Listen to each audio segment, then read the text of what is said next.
శ్రావ్య అక్క good morning, Palla Rajeshwara రెడ్డిది కనిపిస్తలేదా, మల్లారెడ్డి కాలేజీలో కనిపిస్తలేవా, పేదోళ్ళ ఏది పేదోళ్ళ ఇండ్లే కనిపిస్తున్నాయా, రేవంత్ రెడ్డి గారు చూడండి ఈ పరిపాలన ఎట్లుందో చూడండి అని చెప్తా ఉన్నారు. వీళ్ళవి మాత్రమే కాదండి, బీఆర్ఎస్ వాళ్ళవి మాత్రమే కాదు, కాంగ్రెస్ వాళ్ళవి కూడా ఉన్నాయి. రెవెన్యూ శాఖ మంత్రి పొంగులేటి ఇల్లు లేదా, ఫామ్ హౌస్ లేదా ఎఫ్టీఎల్ పరిధిలో? నువ్వు ఎట్లా కట్టనిచ్చినావు, దాన్ని ఎట్లా ఉండనిచ్చినావు, ఎందుకు కులగొట్టావు, ఎందుకు బుల్డోజర్ పెట్టావు, పట్నం మహేందర్ రెడ్డి గారి ఇల్లు ఎందుకు కులగొట్టావు, ఫామ్ హౌస్ ఎందుకు కులగొట్టావు? ఆయన బాల్కనీ ఎక్కి చూస్తే మొత్తం చెరువే ఉంటుంది. నువ్వు ఎందుకు చూడవు, అది నీకు ఎందుకు కనబడతలేదు? ఎక్కడైతే పొంగులేటి ఇంటి పక్కన ఇంకా చాలా ఉన్నాయి, ఇవన్నీ ఎందుకు చూడవు, ఎందుకు కనబడవు అని చెప్పి నేను అడుగుతా ఉన్నా. ఈ రోజున ఎందుకు కనబడవు? ఆ మొత్తం కబ్జా చేసింది ఎవరికి కనబడతలేదా? ఆ పక్కనే సంధ్యా కన్వెన్షన్ది కూడా ఉంది, సంధ్యా కన్వెన్షన్ శ్రీధర్రావు గారిది కూడా ఉంది. మరి అవెందుకు కనబడతలేవు? అవన్నీ రేవంత్ రెడ్డి కళ్ళు మూసుకొని కూర్చున్నాడా? కళ్ళు మూసుకొని కూర్చున్నావా? ఎందుకు కూర్చున్నావు? గీది అడుగుతుంటే మా ఇంటికి పోలీసులను పంపిస్తావు. మఫ్టీలలో తిరుగుతుర్రు మా ఇంటి పక్కన. నేను అనుకున్నా, నాకు చెప్తున్నారు మా పేరెంట్స్ వాళ్ళు వీళ్ళు చెప్తా ఉన్నారు. సో ఏదో ఒక శ్రావ్య వాళ్ళ ఇంటికి ఎవరు వస్తున్నారు, ఎవరు పోతున్నారు, ఇంటెలిజెన్స్ నిఘా నేను ఎవరికి ఫోన్ చేస్తున్నా. ఎంత ప్రేమనో రేవంత్ అన్నకు నా మీద. రేవంత్ అన్న నమస్తే అన్న, రాఖీ కట్టకపోతేనే అప్పుడు కూడా ఫోన్ చేసిన రాఖీ కడదామని. మీ అయోధ్య రెడ్డి ఫోన్ లేపలే, మీ జైపాల్ రెడ్డి ఫోన్ లేపలే. పాపం బహుశా జైపాల్ రెడ్డి ఏమో ఆర్టీఐలో బిజీగా ఉన్నట్టున్నాడు. ఈసారి ఎవరి దగ్గర 2 కోట్లు తీసుకోవాలి, ఎవరి దగ్గర 3 కోట్లు తీసుకోవాలని చెప్పి. మీ జైపాల్ రెడ్డి మరో తిరుపతిలాగా తయారయ్యండి. ఎవరు? కేటీఆర్పీఏ తిరుపతిలాగా తయారయ్యాడు మీ జైపాల్ రెడ్డి. పైసలు ఉన్నవాడు ఫోన్లో లేపుతాడట, మరి లేనోడిది లేపుతలేడు. అందరు మొత్తుకుంటా ఉన్నారే. రేవంత్ అన్న అన్న నమస్తే, బాగున్నావానా? చెల్లెమ్మంటే ఎంత ప్రేమ అన్నా నీకు. అంటే నాకు ఎక్కడన్నా థ్రెట్స్ వస్తాయేమో, ఎవడన్నా కొట్టి చంపుతాడేమో అని చెప్పి మా ఇంటి చుట్టూ కాపలా పెట్టినావు అన్న. అబ్బా, ఇంత ప్రేమ మా కేటీఆర్ కూడా నా మీద చూపించలే. ఎంత మంచోడు అన్నాను.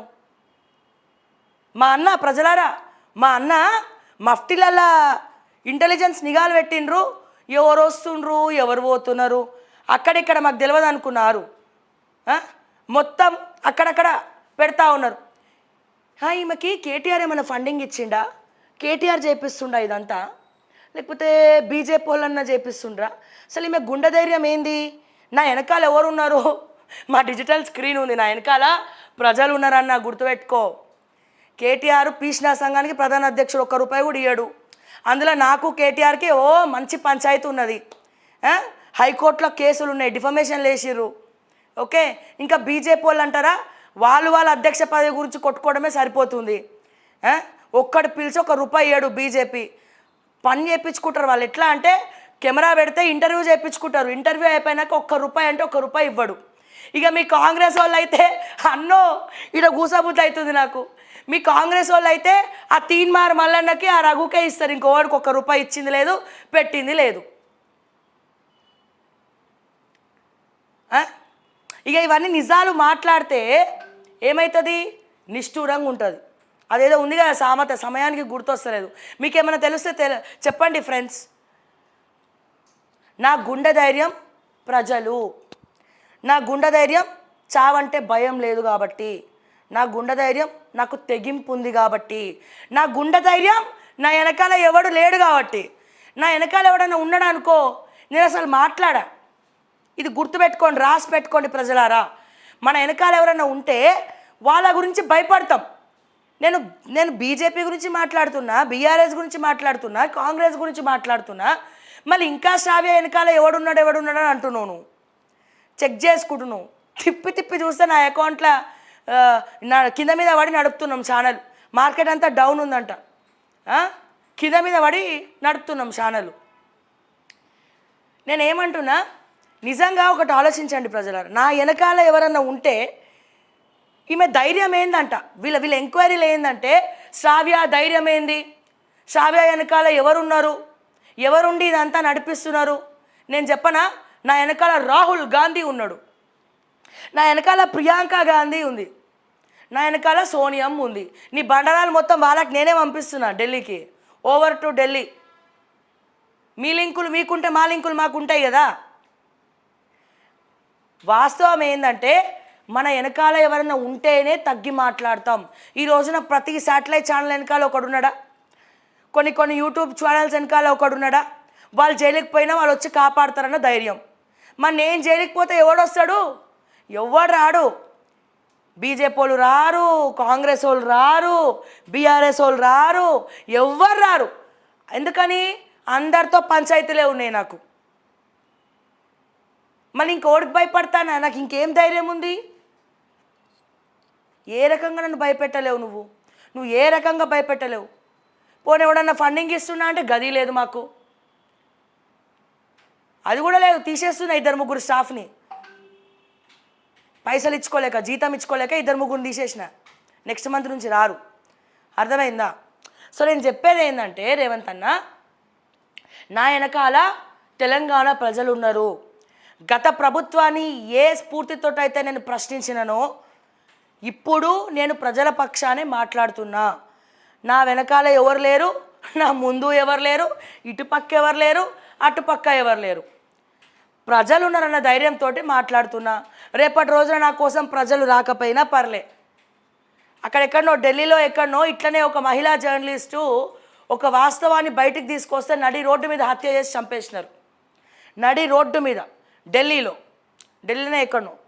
ఓకే, సో దేవుడిచ్చిన ప్రాణం దేవుడి దగ్గరికే పోతుంది. అర్థమైందా?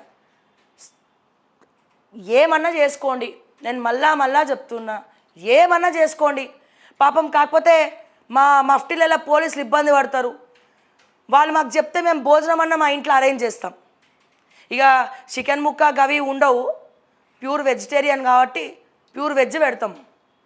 అద్భుతంగా వంట చేసి పెడతా నేనే మా మా మా పోలీసులకు, మా ఇంటెలిజెన్స్లకు. అర్థమైందా? సో ఇవన్నీ ఎందుకు వచ్చిన పంచాయతీ నాతోటి? మీకు ప్రేమగా ఇంటికి పిలిచి భోజనం పెడతా అంటున్నా నేను. ఇంకేమైనా కావాలంటే నన్నే అడిగి తెలుసుకోండి. పాపం నేను ఎవరికి ఫోన్ చేస్తే వాళ్ళకి ఫోన్ చేసి నీకు శ్రావ్యకి ఏంది సంబంధం అని అడుగుడు ఎందుకు? ఎవరితో మాట్లాడద్దా? నేను బరాబర్ మాట్లాడతా, బరాబర్ ఫోన్లు చేస్తారా? నా పర్సనల్స్ నాకు ఉంటాయి, వ్యక్తిగత జీవితం ఉంటుంది. కొట్లాడతాం, మాట్లాడతాం, బరాబర్ ఏమైనా చేస్తాం. అక్వడేషన్ ఇవ్వకపోతే నీ బోర్డు అక్వడేషన్ ఎవరికి కావాలి? ఇన్ని రోజులు అక్వడేషన్ల మీద బతకలేదు మేము, ఇన్ని రోజులు దేని మీద బతకలేదు మేము. ఒకవేళ నీచంగా నేను డౌన్ఫాల్ ఎదుర్కొని ఈ 2-3 జీతాలు కూడా ఇచ్చే పరిస్థితులు లేకపోతే ప్రజలను అడుక్కుంటారు. అబ్బాయి పైసలు తీర్మానం చాయ్ పైసలు అడిగినట్టు నేను అడుక్కుంటా. అరే ₹1 ఏంట్రా నాయన, 4 కోట్ల జనాభా ఉంది, ఒక్కొక్క రూపాయి వేసినా పైసలు వస్తాయి, ముందరికి వెళ్ళొచ్చని అడుక్కుంటా. ఒకవేళ దిక్కు దివానా తీసే పరిస్థితి వస్తే గుర్తుపెట్టుకోండి.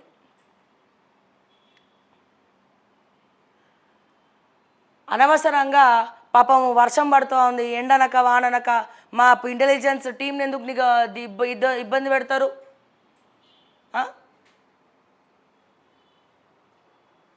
ఇంత ప్రేమ ఎక్కువైపోయింది నీకు, అసలు చాలా ఎక్కువైపోయింది.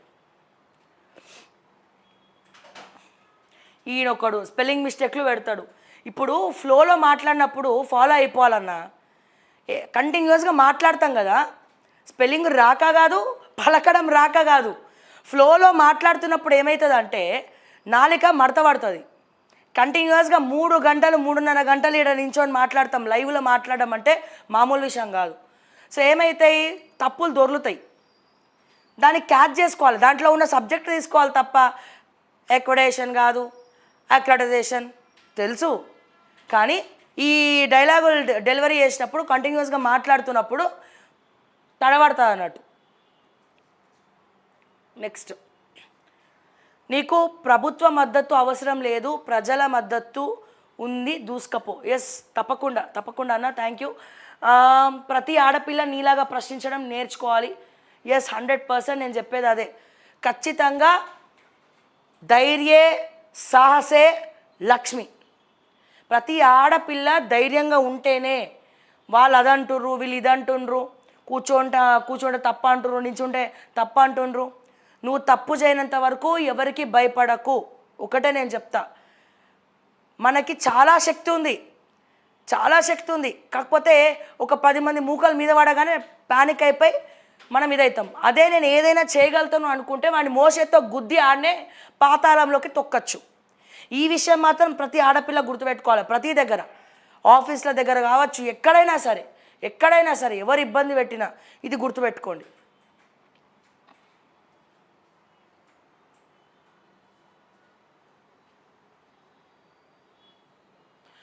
కాంగ్రెస్ పార్టీ నెక్స్ట్ ఓడిపోయినా, నెక్స్ట్ రేవంత్ రెడ్డి రాజకీయాల్లో ఉన్నా లేకున్నా ప్రజలు చీకొట్టినా పర్వాలేదు, ముఖ్యమంత్రిగా ఉన్నంత వరకు ఎంత వెనకేసుకోవాలో అంత వేసుకొని తీరుతా అనే ఆలోచన ఉన్నాడు 100%. ఎట్లాగో ఇంటెలిజెన్స్ రిపోర్ట్లు తారుమారు వచ్చినాయి, ఎట్లాగో కాంగ్రెస్లో నన్ను ఉండనియర్రా నాయన, ముఖ్యమంత్రిగా పదవి మార్చేస్తారు, ఈ ఉన్నంతకాలం పైసలనే వెనకాల వేసుకోవాలని ఉన్నాడు. మళ్ళా మానవత్వం, డబుల్ బెడ్రూమ్ అని మాట్లాడతారు.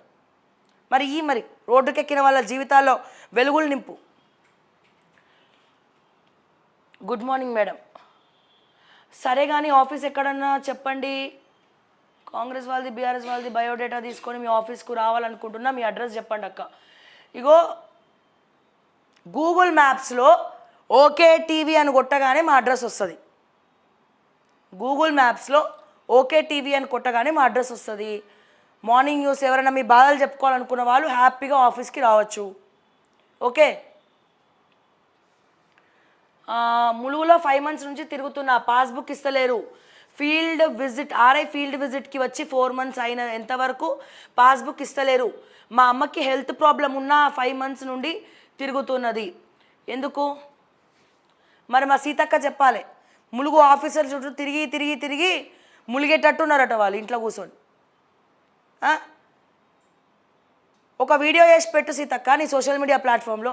అన్నట్టు మర్చిపోయినా, సోషల్ మీడియా ప్లాట్ఫామ్ యూట్యూబ్ ఛానల్ని డ్యామేజ్ చేయాలంటే ఫస్ట్ రేవంత్ రెడ్డి అఫీషియల్, తర్వాత మన సీతక్క అఫీషియల్ ఏదైతే ఉందో ఫస్ట్ దాన్ని బ్లాక్ చేయండి.